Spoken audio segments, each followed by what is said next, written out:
तो दोस्तों आज की इस वीडियो में मैं आप लोगों के साथ शेयर करने जा रहा हूं अपने लास्ट महीने का जो भी मेरा प्रॉफिट एंड लॉस का रिपोर्ट है। यानी कि अगस्त महीने में मैंने जितने भी ट्रेड लिए हैं और उसमें मुझे प्रॉफिट हुआ है या लॉस हुआ है, क्या हुआ है, वो आप लोगों के साथ शेयर करने के लिए जा रहा हूं। और ये वीडियो काफ़ी इंपॉर्टेंट होने वाला है उन लोगों के लिए जो मार्केट में नए नए आए हुए हैं, जो ट्रेडिंग सीखना चाह रहे हैं या सीख रहे हैं, 1 या 2 लॉट से ट्रेडिंग कर रहे हैं। और उन लोगों के लिए भी जो मार्केट में काफ़ी दिनों से ट्रेड तो कर रहे हैं लेकिन वो अभी प्रॉफिटेबल नहीं बन पाए हैं। एंड ऑफ द मंथ वो उनको जो है लॉस ही हो जाता है मार्केट में। तो उन लोगों के लिए वीडियो काफ़ी इंपॉर्टेंट है, तो वीडियो को लास्ट तक देखिएगा और ध्यान से देखिएगा।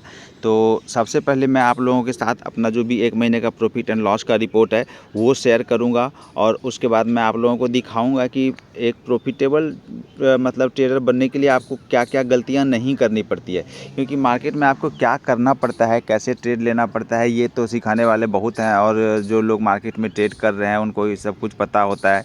सभी को ऐसा लगता है कि मुझे सब कुछ पता है और वो मार्केट में ट्रेड करते हैं। तो आपको ये जानना भी बहुत इम्पॉर्टेंट है कि आपको क्या नहीं करना चाहिए। ठीक है, तो चलिए मैं सबसे पहले आप लोगों को अपना प्रॉफिट एंड लॉस का जो रिपोर्ट है वो दिखाता हूं। और ये मैं फ़िलहाल एम स्टॉक में ट्रेडिंग करता हूं, क्योंकि एम स्टॉक में आपको ब्रोकरेज जो है वो नहीं लगता है, ब्रोकरेज बच जाता है। तो जो नए ट्रेडर हैं उनके लिए काफ़ी इंपॉर्टेंट होता है ये, क्योंकि अगर आप नए ट्रेडर हैं तो वो ट्रेड जो है वो थोड़ा ज़्यादा ले लेते हैं और फिर ब्रोकरेज में उनका बहुत सारा पैसा जो है वो लॉस्ट हो जाता है। तो इसलिए मैं अभी फ़िलहाल एम स्टॉक में ट्रेडिंग करता हूँ। और मैं ये कोई रिकमेंडेशन नहीं है, ये मेरा खुद का व्यू है। तो चलिए मैं आप लोगों को सबसे पहले अपना प्रॉफिट एंड लॉस का जो रिपोर्ट है वो दिखाता हूँ। ये मेरा एम स्टॉक का एप्लीकेशन खुला हुआ है दोस्तों। तो यहाँ पे मैं रिपोर्ट में आ गया हूँ और रिपोर्ट में यहाँ पे मैं प्रॉफिट एंड लॉस जो है उसको सेलेक्ट कर लेता हूँ। और जैसा कि आप लोगों को पता है मैं ऑप्शन ट्रेडिंग करता हूँ, ऑप्शन बाइंग करता हूँ।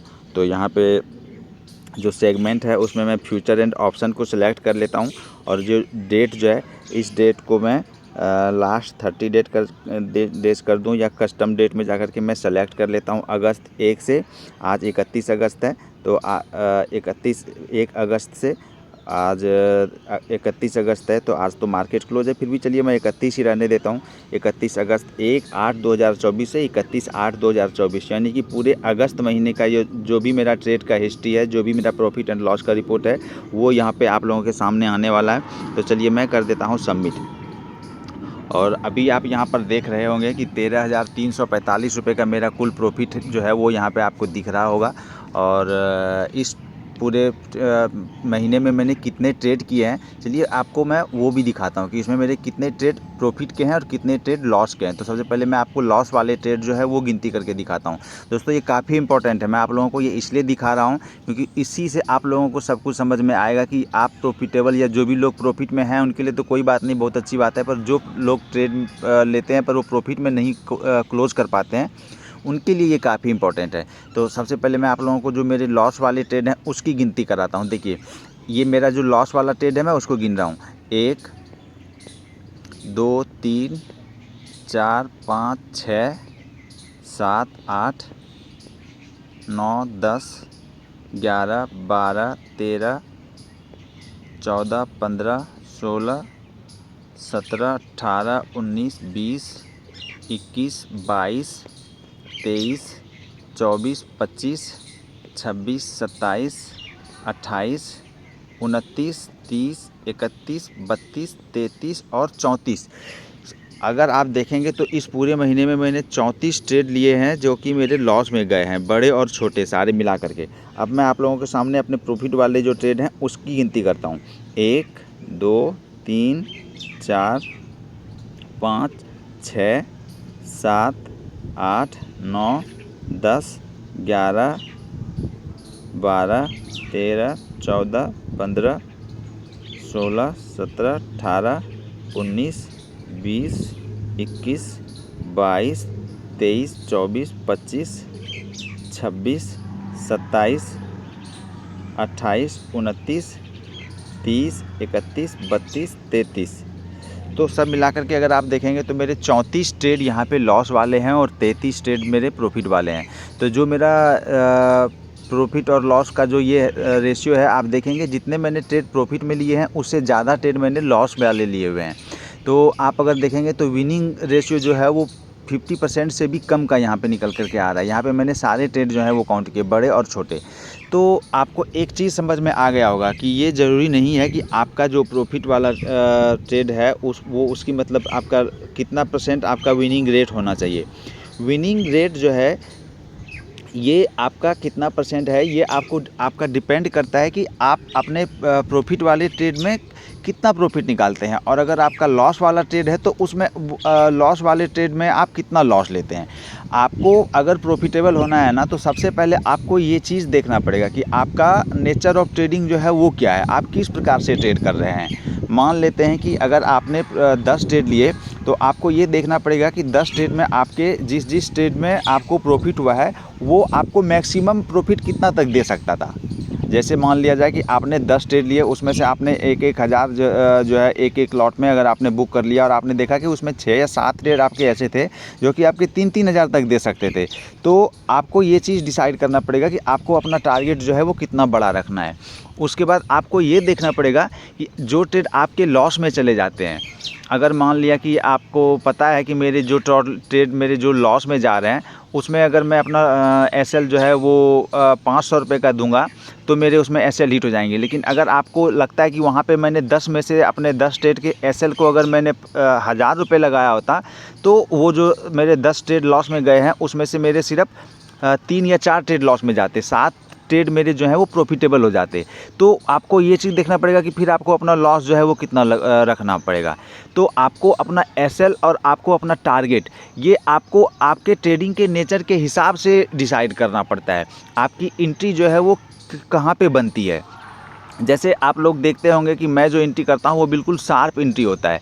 अगर मेरे ट्रेड में मेरा लॉस होना है तो वो मेरा लॉस कभी कभी आप देखते हैं कि बिल्कुल एक मिनट के अंदर अंदर या 2 मिनट के अंदर अंदर मेरा एसएल जो है हिट हो जाता है, और नहीं तो 30 पॉइंट का जो मेरा एसएल होता है मार्केट उसको भी हिट नहीं करती, और उसके अगेंस्ट में मार्केट में 100 पॉइंट से ज़्यादा का टारगेट मिल जाता है।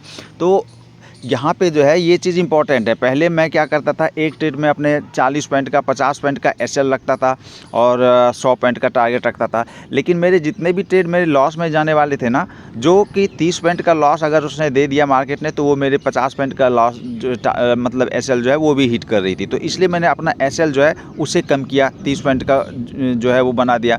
मेरे टारगेट जो है वो कई बार क्या हुआ, पहले मैं बड़ा टारगेट 100 पॉइंट से भी ज़्यादा टारगेट का वेट करता था, लेकिन उसमें क्या होता था, कई बार मेरे टारगेट के पास जाकर के मार्केट वहाँ से रिवर्स कर जाती थी। तो मैंने अपना टारगेट जो है उसे थोड़ा सा कम किया, 100 पॉइंट के आसपास का मैंने टारगेट रखा है।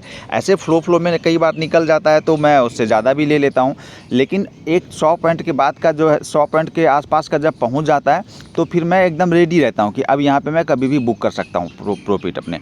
तो आपको ये चीज़ देखने पड़ेंगे कि आपको अपना एसएल कहाँ रखना है, कहाँ आपको टारगेट रखना है, और ये आपको डिसाइड करना पड़ेगा आपके नेचर ऑफ ट्रेडिंग के हिसाब से। अब आपको ये चीज़ देखना ज़रूरी है कि आपको क्या नहीं करना है मार्केट में। तो जो चीज़ आपको नहीं करना है वो आप देखिए। आपको इस सारे ट्रेडिंग हिस्ट्री में ये दिखा होगा कि जितने भी मेरे ट्रेड सिंगल लॉट में है, 25 पॉइंट का जो भी मेरा 25 क्वांटिटी में जो भी मेरा बैंक निफ्टी में है, निफ्टी में है, और 15 पॉइंट में जो भी मेरा बैंक निफ्टी में है, मतलब एक लॉट में जिसमें भी मैंने ट्रेडिंग करे हैं उसमें आप सिर्फ एक जगह पर अगर देखेंगे तो मेरा लॉस जो है वो 1000 रुपये से ज़्यादा का होगा, नहीं तो हर जगह पर मेरा लॉस जो है वो 500 रुपये के आसपास है। चलिए आपको मैं दिखाता हूँ। यहाँ पर देखिए, ये मेरा निफ्टी का एक लॉट है, ये एक लॉट है, यहाँ पे आप देख सकते हैं ये ज़्यादा है, ये एक लॉट है, ये ज़्यादा है, ये एक लॉट है, ये एक लॉट है। तो एक लॉट में यहाँ पे एक दिन में ऐसा था जब मैंने अपना एक लॉट में अपना लॉस जो है वो बड़ा ले लिया था। यहाँ पे एक लॉट में है, यहाँ पे 2 लॉट में है। तो मेरा कहने का मतलब ये है कि आपको सिंगल ट्रेड में, सिंगल लॉट में बड़ा लॉस नहीं लेना है, सिर्फ एक चीज़ से बचना है। आप अगर ट्रेडिंग करेंगे ना तो आपको हर ट्रेड का रिजल्ट जो है वो 4 तरह से आ सकता है। या तो आपको बड़ा प्रॉफिट मिल सकता है, या तो आपको छोटा प्रॉफिट मिल सकता है, या तो आपको छोटा लॉस मिल सकता है, या तो आपको बड़ा लॉस मिल सकता है। तो इसमें से सिर्फ आपको एक चीज़ जो है उस पर कट लगाना है कि आपको बड़ा लॉस जो है वो नहीं लेना है। आप छोटा प्रॉफिट लीजिएगा तो भी चलेगा, लेकिन इसे भी कम करने की कोशिश करनी पड़ेगी। और आपको, लेकिन अगर आप छोटा लॉस लेते हैं तब भी आपका चलेगा, आप बड़े लॉस में नहीं जाएंगे। आपको सिर्फ बड़े लॉस जो हैं उसको अवॉइड करने पड़ेंगे मार्केट में। छोटे लॉस लीजिए, छोटे प्रॉफिट लीजिए और बड़े प्रॉफिट लीजिए। इस 3 चीज़ को आप लीजिए। एक चीज़ को आपको अवॉइड करने पड़ेंगे, आपको बड़े लॉसेस जो हैं उससे बचने पड़ेंगे। अगर आपका एसएल जो है वो 30 पॉइंट का बनता है, आपके हिसाब से आप देखेंगे तो आप 30 पॉइंट का लगाइए। अगर आपको लगता है कि आपके एसएल जो है वो 50 पॉइंट का बनता है तो आप 50 पॉइंट का लगाइए। लेकिन जहाँ पे आपने डिसाइड कर रखा है कि नहीं आपका एक ट्रेड का लॉस जो है वो 500 रुपये होना चाहिए या 700 रुपये होना चाहिए, वहाँ पे आप 1500 का लॉस ले रहे हैं या 2000 का लॉस ले रहे हैं, तो आप कभी भी प्रॉफिटेबल नहीं हो पाएंगे दोस्तों। इस चीज़ को आपको सबसे पहले अपने ट्रेडिंग रूल्स में शामिल करना पड़ेगा कि आपको सिंगल ट्रेड में कितना लॉस लेना है, और उतना लॉस आपको अपने सिस्टम में लगा लेना पड़ेगा, या तो स्ट्रिक्टली बिल्कुल इमोशन लेस होकर के जैसे ही मार्केट आपको उतना लॉस दिखाता है आप मार्केट से एग्जिट करेंगे, कुछ भी नहीं सोचना है उसके बाद। और उसके बाद जो सबसे बड़ा रूल है जो कि आपको फॉलो करना है, ये सब चीज़ तो चलो एक बार आप सिंगल ट्रेड में आपका लॉस जो है वो किसी कारण से आपने नहीं एग्जिट कर पाया, या कभी कोई मार्केट सडनली आपके अपोजिशन में अपोजिट साइड में बड़ा मूव दे देती है, तो आपका प्रॉफिट लॉस जो है वो थोड़ा सा बड़ा भी हो जाता है। लेकिन आपका पर डे का जो लॉस है वो किसी भी हाल में एक्सीड नहीं करना चाहिए। आपने अगर एक दिन का अपना लॉस का लिमिट सेट कर रखा है कि आपको 1000 रुपये का लॉस लेना है, तो आपको अगर सिस्टम पे 1000 रुपये का लॉस दिख जाता है तो उसके बाद आप किसी भी हाल पे किसी भी कंडीशन में दोबारा मार्केट में बैठे नहीं रहेंगे, या उस ट्रेड में तो खास करके नहीं बैठे रहेंगे, किसी भी हाल में नहीं बैठे रहेंगे। और आपको कोशिश करना पड़ेगा कि आपको उस दिन का मार्केट क्लोज करना पड़ेगा, क्योंकि अगर आपने एक दिन बड़ा लॉस ले लिया, देखिए आपका जो लॉस हो जाता है ना मार्केट में वो कभी भी रिकवर नहीं होता। अगले दिन आपने जो प्रॉफिट बनाया वो अलग बात है, वो रिकवर नहीं है। आप गलत तरीके से सोचते हैं, आप सोचते हैं कि मैंने लॉस करा तो अगले ट्रेड में रिकवर कर लेंगे, नहीं। जहाँ पे आपको लॉस हो गया ना वो आपने पैसे दे दिए और वो लॉस हो गया। जो अगला ट्रेड है वो एक नया ट्रेड है, वो एक फ्रेश ट्रेड है, और उसमें जो आपने बनाया वो आपका प्रॉफिट है।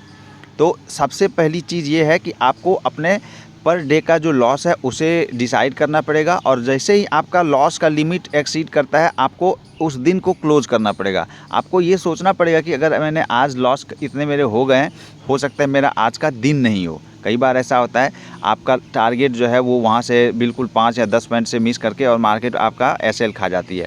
और कई बार ऐसा होता है कि आपका एसएल जो है वो 5 पॉइंट से मिस करके आपको टारगेट दे देती है। तो कई बार ऐसा होता है कि आपका दिन नहीं होता है, जिस दिन आपका नहीं होगा ना उस दिन आप कुछ भी करेंगे आपको मार्केट में लॉस होगा, क्योंकि आपको ये भी तो मानना पड़ेगा ना कि किस्मत भी कुछ चीज़ होती है, लक भी कुछ चीज़ होता है। अगर आपको ऐसा लग रहा है कि आज जो है आपका दिन नहीं है, आपका लॉस जो है वो आपकी लिमिट को क्रॉस कर गई है, आप सिस्टम को बंद करके और किसी और काम में लग जाइए, आप छोड़ दीजिए। आप ये सोचिए कि मुझे आज के दिन लॉस हुआ है, कोई बात नहीं, मैं अगले दिन ट्रेड करूंगा। अगर मैंने आज बड़ा लॉस कर लिया है तो फिर मैं अगले दिन भी आपका जो ट्रेडिंग का साइकोलॉजी है वो ख़राब हो जाएगा।